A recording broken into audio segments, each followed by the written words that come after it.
பள்ளிக் கல்வித்துறை சார்பில் 234 தொகுதிகளில் என்னென்ன ஆய்வு மேற்கொள்ளப்பட்டது என்பது குறித்து விரைவில் முதலமைச்சரிடம் அறிக்கை சமர்ப்பிக்க உள்ளோம் என அமைச்சர் அன்பில் மகேஷ் தெரிவித்துள்ளார். சென்னை தியாகராய நகரில் உள்ள தனியார் பள்ளியின் கூடைப்பந்து மைதான திறப்பு விழாவில் பள்ளிக் கல்வித்துறை அமைச்சர் அன்பில் மகேஷ் கலந்து கொண்டு திறந்து வைத்தார்.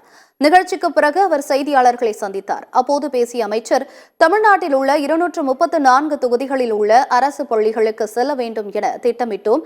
அதனை செயல்படுத்தும் விதமாக கடந்த சில மாதங்களாக 234 தொகுதிகளில் உள்ள பள்ளிகளில் ஆய்வு மேற்கொள்ளப்பட்டு இறுதியாக 234வது தொகுதியாக கொளத்தூர் தொகுதியில் ஆய்வு மேற்கொண்டோம் என்று தெரிவித்தார்.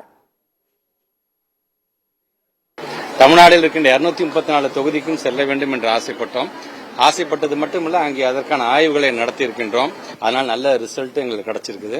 அதோட நிறைவு தொகுதியாக 234வது தொகுதியாக மாண்புமிகு தமிழ்நாட்டு முதலமைச்சருடைய கொளத்தூர் தொகுதியை நாங்கள் நிறைவு செய்திருக்கோம். எந்த தொகுதிக்கு சென்றாலும் தொகுதி இன்ஸ்பெக்ஷன் முடிச்சதுக்கு அப்புறமேட்டு அந்த தொகுதியுடைய சட்டமன்ற உறுப்பினருக்கு தொலைபேசியில் தொடர்பு கொண்டு நான் என்னென்ன ஆய்வுகளை மேற்கொண்டேன் என்பது சொல்வது வழக்கம்.